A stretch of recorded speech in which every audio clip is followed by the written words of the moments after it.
जांग पे। जांग पे गोली लगी है। जी। बता दो बेटे। क्या बोल रहे पुलिस वाले, बताओ। डरो मत, बताओ जो बोलना है बता दो। डरो मत।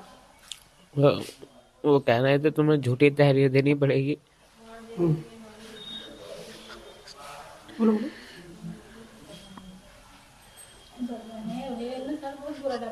कोई नहीं, बोलो बोलो, अरे बोलो। अरे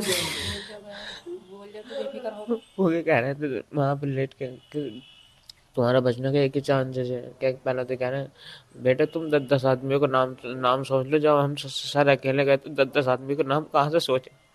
जब जब यहाँ के रहने वाले है नहीं हम तो कहाँ से सोचे नाम। कहाँ के रहने वाले हो? तलवार सवादपुर के। कितनी दूर संभल से? संभल से तो बहुत दूर है। 20 किलो 20-25 होगा। तो यहाँ क्या कर रहे थे उस दिन? यहाँ पे जी मजदूरी कर रहे हैं। मजदूरी कराए हम यहाँ पे। यहाँ पे काम करने आए हैं, काम तो करने हमसे के लिए बोलेगा मैंने कहा सर हमें क्या करना।